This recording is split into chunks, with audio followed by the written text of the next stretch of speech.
Hey, good afternoon, everybody. This is Ben Powers coming at you for the Commander's Voice. My guest today is author Denis Brink. Denis is the author of the book Heroes of Carentan, which is an outstanding discussion of the 101st Airborne Division and their role in the liberation of Carentan as part of the Normandy campaign. So, Denis, welcome. Thank you. Thank you, Ben. And good evening. It's evening here in France. Well, it's wonderful to talk to you. I appreciate you making the time to come on the podcast. The reason I wanted to talk about Heroes of Carentan, I was doing some research myself earlier this summer, and the book itself was recommended by Amazon. So it looked really interesting, and I ordered it. And I was really fascinated by, it's a very slim volume, but you've got so much in here. I mean, every page is covered in photographs. You have outstanding pictures of artifacts, you have maps. And I was wondering, as a French citizen and as a researcher, what motivated you to, number one, write this particular volume? And number two, how did you conduct such in-depth research and get so many wonderful artifacts, photographs, and other documentation to put into your volume? Well, this is very much the result of about 25 years of passion and interest for the U.S. Airborne. I've been fascinated by the U.S. Airborne ever since I was a kid, ever since I watched The Longest Day. And I've been reading very much everything that was available at the time. And of course, when the internet came, I had a chance to broaden my researches. So I do not consider myself a historian, in the way of spending time at the archives. I don't have the opportunity to do this, but I've been reading very much everything that exists in the English language about the US Airborne and the 101st and the 82nd Airborne. And my motivation for writing this specific book about Carentan is that for many, many years now, I have felt that Carentan was not at the historical place where it belonged. As you know, in Normandy, the beaches, of course, Omaha and Utah Beach attract a lot of attention. And when it comes to the Airborne, a lot of people focus on Sainte-Mère-Église, which is right, of course, Sainte-Mère-Église being very much the center of where most of the American Airborne was dropped. But when it comes to strategy and looking at the beginning of the Battle of Normandy, Carentan definitely has a decisive place. Why? Because it's located between the two American beachheads, the Omaha and Utah beachhead, and the Americans needed to link up those two beachheads in order to have a continuous front line and really consider their landing a success. Therefore, there's been this huge battle, and I'm talking about a battle. I'm not talking about some skirmishes, about some fighting companies versus a battalion. We're talking the entire 101st Airborne Division with all its resources coming from Utah Beach, 6,600 paratroopers dropping on Normandy, but also over 8,000 men coming through Utah Beach with all the heavy artillery and everything. And that's the full battle facing a full Fallschirmjäger regiment, the German paratroopers defending the city, supposedly to the last man, reinforced on June the 12th by a full SS Panzer Division. So we're talking a major battle there with a major strategical purpose.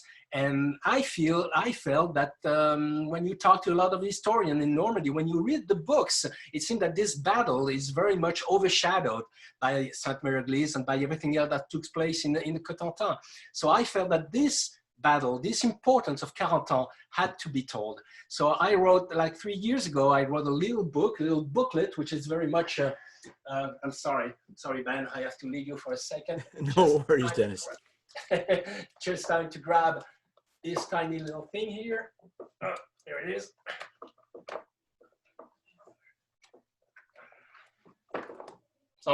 Sorry, Ben.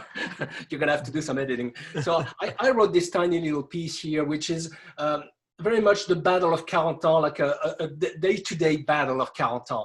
And the comments I got from this were that it was very much, it was too technical. Why? Because obviously I wanted the hour by hour to be told. And of course, I wanted to mention such company, such battalion, such regiment being involved in such and such fighting, which I understand could be kind of boring, but I felt that this hour by hour needed to be told, which was my first effort with Carentan. And then, because people told me that maybe my story lacked flesh and blood, I needed to go deeper into individual stories.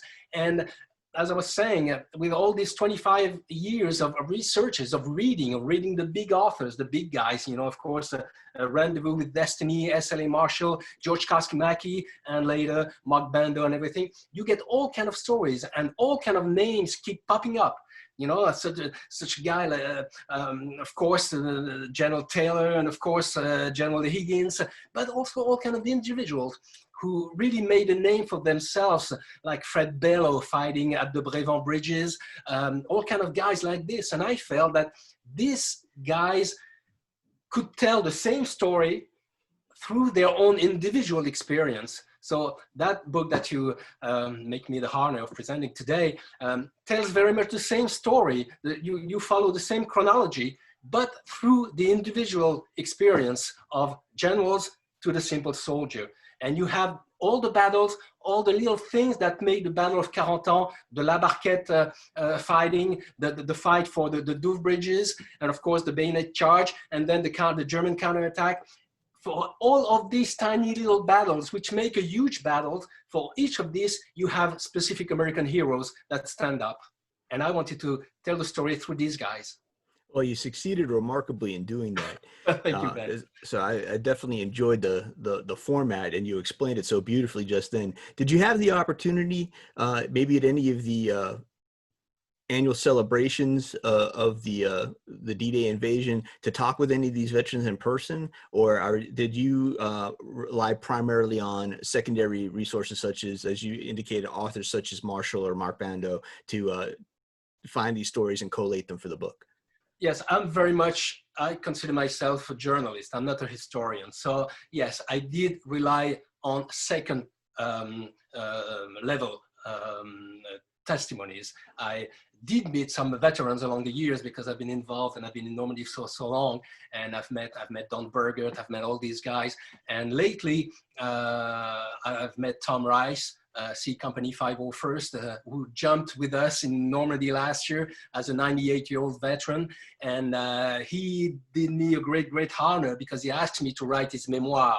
And I should have released his memoir this June, but as you know, the situation in France with the lockdown and everything, the book is not out yet, but it's going to come out yet. I've written his memoir, and that was a fantastic story. So I do have, he wrote the the foreword of the book, and so I do have some first-hand testimony, but to be honest, and I don't want to be insulting or anything at all, but you know, 76 years is a long time, and I have so much respect for all these guys, and I've spent hours talking to Tom Rice, and it's been absolutely fascinating. But you have to admit that the stories in their mind can get confusing. You know, they would tell you a story about Normandy, but when you look into the details, you realize that he's actually talking about Holland and stuff like this. You know, so I do not think that you can do a real historian job by talking to a veteran who has taken 75 years to forget what he did during the war. You know, certainly. I think it's something very difficult to ask. So I had to rely, yes, on secondary sources to write all my stories. But I really tried to do a journalist work. You know, whenever I found a story, I would look for the other side of the story, or maybe someone who could crisscross that story, you know, so that I would have many sources eventually ending up to the same story. You know, I mentioned Fred Bello, who earned a Silver Star at Brevant. Well, his story is being told by many historians, you know, so you pick up a detail here, you pick up another detail there, and eventually you try to have a story that as close as possible to reality, because being told by first-hand witnesses. So that's very much what I did for each character. You know, I would have a story told maybe by Rappert and Northwood, and I know his name is popping up here and there. Let's see what Koskimaki has to say. Let's see what Flanagan has to say. Let's see what Blair has to say about it. If I can see the name, and maybe I get new detail, and maybe I get something that's not totally in phase with the other, you know. But so I have to make choices and see what's the more current story that I can come up with. So that's very much the effort I've been trying to do. Now you were mentioning pictures and maps and everything, and that's something that internet has broke me the past 12 or 15 years, because there's a lot of crap on the internet, and you know that. Certainly. But every once in a while pops up an incredible picture, pops up an incredible map. And I have friends who had access to some archives, so I would get some maps, morning reports from these guys, and again, trying to do my best, to give my best effort, my most honest effort in bringing up the reality about these characters. Oh, very, very fascinating. I find it very interesting that you took it from a journalist perspective rather than a historian's perspective, and you're out there, telling the human interest story. So with that in mind, obviously this is a volume specifically about the 101st. Carentan is the 101st, big battle. But, it was defended by the Lions of Carentan, the Fallschirmjäger, you stated. One thing, and I realize it wasn't the purpose of the book, but did you do any research into what the defenders were dealing with? Yes, that's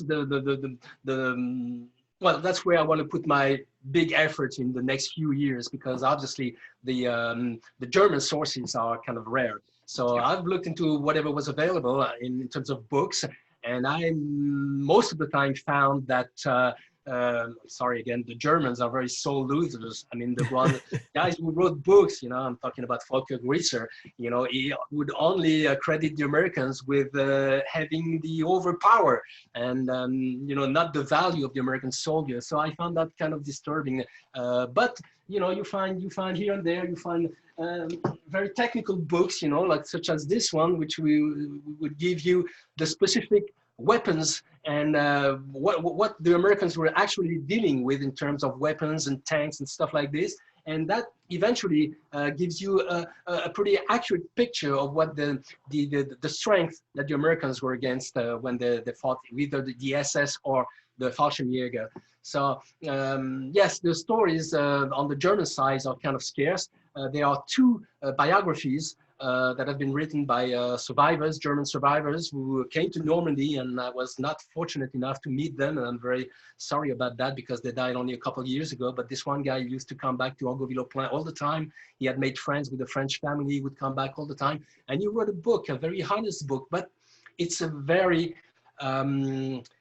it's such a precise book that it tells obviously his own story, but from such a narrow perspective that it's very hard to put his experience into the big picture. He would talk about this specific garden where there would be hens and chickens, and eventually would find a parachute. But so the story is kind of minute detailed, and it makes it very hard to figure out exactly that where was he standing? Are we talking about Les Douairies? Are we talking about Angoville? Are we talking about Saint-Côme-du-Mont? It makes it very hard, but the personal experience is very interesting. Yes, sir. Now, you mentioned a narrow view in those memoirs you were talking about, and that actually is a great segue into my next question. As you indicated, a lot of folks don't know a lot about how the Normandy campaign unfolded unless they're very serious students of military history, because you have movies like, The Longest Day or Saving Private Ryan. They kind of focus on the initial invasion, and then the stories might go off in a different direction that don't follow the actual curves of history. But then you get into the very famous HBO miniseries that has an episode, dedicated to Carentan. But even then, it's a myopic view. It's one company's view.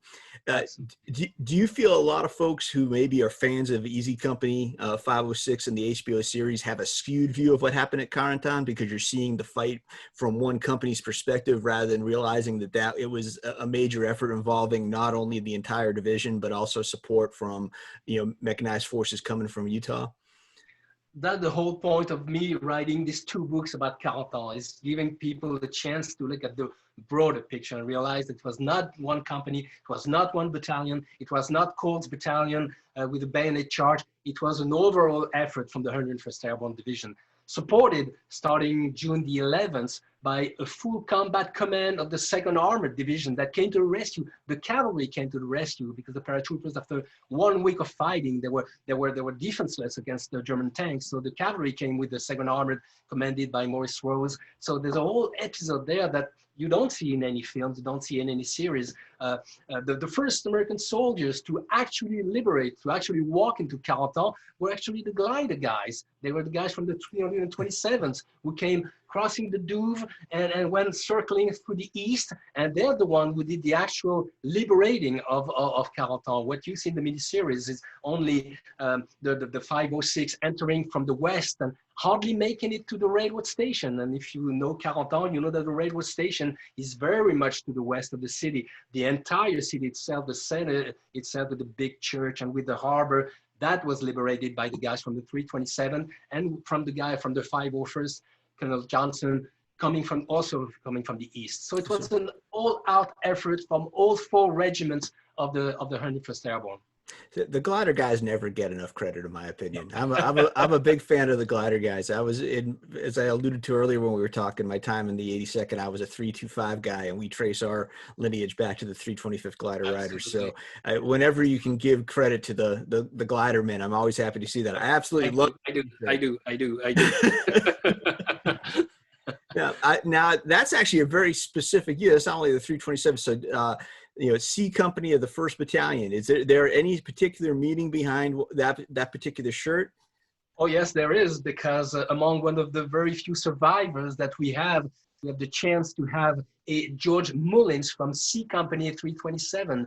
He was one of the first guys to walk into Carentan. He's still alive. He's 97 years old. He's been with us in Carentan for the past 3 years. He's absolutely amazing. He's writing a book, and he's doing me the great honor to do some rewriting, some proofwriting about his memoir, and he's absolutely fantastic. I met him in the Netherlands again last year, and he's absolutely great, and he has some very vivid memories about crossing the Douve in Carentan, walking to Carentan, and doing all the fighting in Montmartin-en-Grain. So yes, between Tom Rice and George Mullins, we're very, very fortunate to have these incredible characters with incredible mind and great health. They are really fantastic individuals. That is absolutely wonderful. I'm really looking forward to reading both of those memoirs. And what a great honor for you to be able to help participate in making those happen. So fortunate. Absolutely, yes.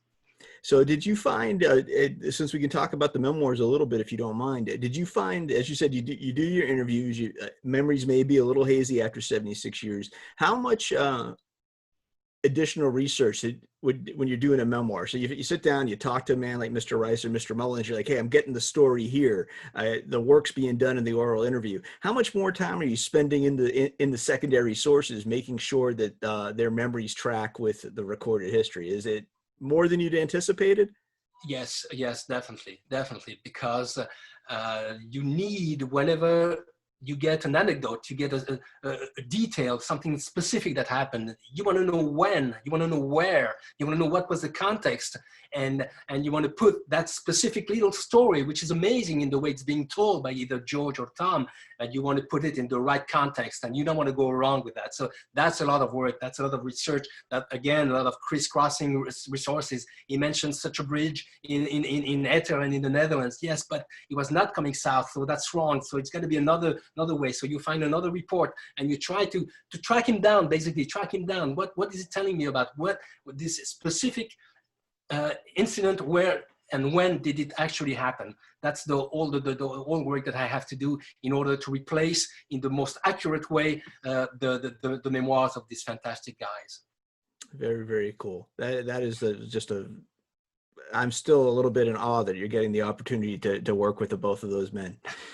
So now, when you were growing up in the Netherlands, I'm assuming you grew up in you said you have a Dutch dad, or did you always? Actually, my father was Dutch, and he came to live in France, and I married a French woman. So I was raised by my mother, French mother, and very sad that I do not speak Dutch, but I have half of my family in the Netherlands, so I do travel to visit quite often. So was it being in the Normandy region and perhaps traveling up to the Netherlands that, like, where did the initial interest in the American Airborne start? You'd alluded to watching films like The Longest Day and things like that, but what do you think is it just kind of like in the water there that you're certainly going to get that level of interest, or was there a specific event that kind of triggered the interest as a young man? That's something that, of course, I understand for an American is hard to understand, but for a young Frenchman who was born in the 60s, the American soldier, as portrayed by Hollywood, is the absolute hero. And there's a fascination that I share with a lot of French citizens. my age and younger, because what I'm telling you here is still true today. You were mentioning Band of Brothers and stuff like this. They are right now in France 15, 16, 17 years old, who feel it's the exact fascination that I felt when I was 12, 13, 14, 15 years old. The American soldier is the absolute hero, the soldier of World War II, the greatest generation. What they did in Europe, what they did as paratroopers, but also as infantrymen landing at Omaha and Utah, is absolutely fascinating. There is combination between the absolute warrior, the invincible warrior, and the rock and roll man. Because yes, as European, we grew up with your music, with the fascination of America, and what Hollywood has portrayed. And to answer your question, what has had such an impact on me, but as I'm telling you, on many, many young French people, is the fascination of this cool American hero. Because that greatest generation, they were already in the 50s. You know, they came to Europe, they didn't came to conquer, they came to liberate. And they did it with, of course, there were drama, of course, there were terrible things, but they did it with such a coolness. You know, the music was already there. I mean, when you read all these biographies, and I have a lot of biographies, these guys, they came for adventure. They knew they were going to have to fight, but they came for adventure. They were going to be in France, they were going to be in Paris, they were going to be in London, you know, and what did they do? Well, once maneuvers were done, you know, they would put on their Class A uniform, they were going to look good, they would brush their teeth, and they were going to go at it for the adventure, meeting girls and everything like this. I mean, for a young guy, I mean, these guys, they're absolutely the coolest thing in the world. They're great fighters, they're winners, and they're incredibly cool. So that fascination I grew up with. And I'm telling you, it's still very, very much alive, because when you look at Band of Brothers, that same fascination comes from those characters, and it's working. And it makes you want to go deeper, understanding these guys better, and understanding, of course, the history, because beyond all this, there's the drama of the fighting. And that's, of course, that's the big fascination still today. You know, the Second World War is still very much present here. You know, everybody has a member of his family who was still alive, who went through the war. So it's still very much there. And we were freed, we were liberated by these incredible warriors. So to a lot of kids in Europe, and especially in France, I'm telling you, they are still the big heroes. So that was my motivation, at least. That's very exciting to hear that, just the impact that it had on you. And I got to agree with you on this side of the Atlantic too. And there's nothing more I wanted to be than a paratrooper when I grew up. So I was very, there you are. So I get it. I understand. Well, right. I'm just about out of time, Dennis, but I would like to formally extend the invitation. If you're interested and when you're ready, I would love to have you back on the podcast to talk about the work you're doing with Mr. Mullen and Mr. Rice. When you're ready to talk about publication and things like that. I realize when things are in pre-publication, you want to keep things under wrap. Thank you very much. I have a big project on writing in French language, because it doesn't exist, the story of the US Airborne from 1939 until 1945. I want to write the genesis in French, because that doesn't exist. And again, people think that it's like a brand new generation that landed in Normandy in 1944. But as you know, it started earlier, and it started from a blank page. It started from nothing. And this is absolutely fascinating. And I want to write that story as well for the French speaking people.